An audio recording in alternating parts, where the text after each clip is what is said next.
नमस्कार। TV9 भारतवर्ष के digital platform पर आपका स्वागत है। मैं हूं शिवेंद्र और इस वीडियो में हम बात करने जा रहे हैं कि कैसे पाकिस्तान का एक खिलाड़ी अपनी पूरी टीम पर अकेले पड़ गया भारी। वो खिलाड़ी हैं फ़खर ज़मान और हम ऐसा इसलिए कह रहे हैं क्योंकि पाकिस्तान ने दक्षिण अफ्रीका में जो वनडे सीरीज जीती, उस सीरीज में अकेले फ़खर ज़मान का बल्ला चला और मिडिल ऑर्डर की जो कमियां थी पूरी सीरीज में पाकिस्तान की तरफ से, उसको उन्होंने ढक दिया। पहले बात कर लेते हैं तीसरे वनडे मैच की। तीसरे वनडे मैच में पाकिस्तान ने पहले बल्लेबाजी की और दक्षिण अफ्रीका को दिया 321 रन का लक्ष्य। इसमें शानदार शतक था फ़खर ज़मान का और इसके अलावा बाद के 2 ओवरों में 40 से ज़्यादा रन पाकिस्तान के बल्लेबाजों ने बटोरे और नतीजा 321 रन का लक्ष्य पड़ गया दक्षिण अफ्रीका की टीम पर भारी और उसे 28 रन से हार का सामना करना पड़ा। ये मैच फाइनल सरीखा था क्योंकि 3 मैचों की सीरीज में पहले से ही दोनों टीमें एक मैच जीत चुकी थीं और इस मैच को जीतना यानी सीरीज को जीतना था और पाकिस्तान ने ये हासिल की उपलब्धि। पाकिस्तान के लिए ये बड़ी बात इसलिए भी है क्योंकि लिमिटेड ओवर में लगभग 10 साल बाद पाकिस्तान को साउथ अफ्रीका में किसी सीरीज में जीत मिली है और फ़खर ज़मान के लिए व्यक्तिगत तौर पर यह बड़ी उपलब्धि इसलिए है क्योंकि साउथ अफ्रीका की पिचों पर बैक टू बैक सेंचुरी करना मुश्किल काम है, लेकिन उन्होंने किया। इसके अलावा उनकी जो पारियां थी उसकी 2 बड़ी खास बातें हैं जिसका जिक्र हम इस वीडियो में करेंगे।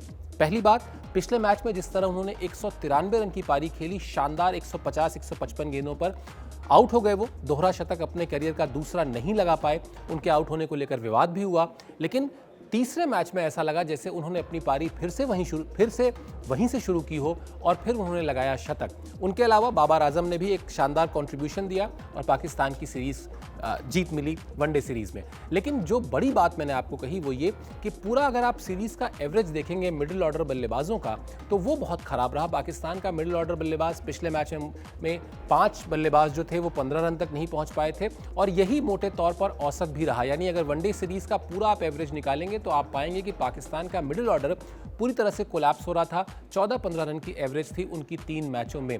लिहाजा अगर किसी बल्लेबाज ने अकेले दम पर अपनी टीम को बचाया तो वो बल्लेबाज हैं फ़खर ज़मान।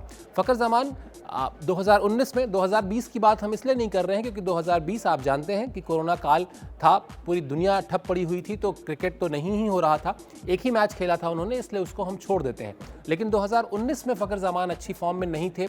1 शतक उन्होंने लगाया था, कुछ अर्धशतक उनके खाते में थे, लेकिन जिस तरह की उनसे एक्सपेक्टेशन थी, जिस तरह का टीम में उनका रोल था, उस पर वो खरे नहीं उतर रहे थे। बावजूद इसके पाकिस्तान टीम ने उनके ऊपर भरोसा बनाए रखा, उनको टीम के साथ रखा और अब दक्षिण अफ्रीका में जाकर उन्होंने जिस तरीके से मुश्किल पिचों पर बल्लेबाजी की और जिस तरह से अपनी टीम की जीत में अहम रोल निभाया, उससे ये दिखाई देता है कि वो किस तरह से लंबी रेस का घोड़ा है। 30 साल के आसपास अभी उनकी उम्र है और अगर बाबर आजम के साथ उनकी जो कंट्रीब्यूशन रही है इस सीरीज में अगर आप देखेंगे तो आप पाएंगे कि अगर इस टीम की जीत का श्रेय यानी पाकिस्तान का दक्षिण अफ्रीका में वनडे सीरीज की जीत का श्रेय अगर आप देखेंगे तो बल्लेबाजी के लिहाज से टॉप 3 बल्लेबाजों को जाता है। उसके अलावा बल्लेबाज नहीं चले हैं पूरी सीरीज में। T20 सीरीज अब शुरू होने वाली है जिसमें 4 मैच खेले जाएंगे और T20 सीरीज से पहले पाकिस्तान क्रिकेट टीम के सामने शायद सबसे बड़ी जो चैलेंज होगी, सबसे बड़ी चुनौती होगी वो यही होगी कि टॉप ऑर्डर तो रन बना रहा है लेकिन मिडिल ऑर्डर का डिब्बा है गोल और अगर जीत चाहिए तो आप हर बार किसी 1 या 2 खिलाड़ी पर भरोसा नहीं कर सकते बल्कि आपको पूरी टीम के तौर पर, पूरी यूनिट के तौर पर क्लिक करना होगा। इसीलिए मैंने कहा था इस वीडियो की शुरुआत में कि एक खिलाड़ी पड़ा अपनी टीम पर भारी और उसने अकेले दम पर पूरी टीम को सीरीज जीत दिलाई, लेकिन अब बाकी खिलाड़ियों को भी आगे आना होगा।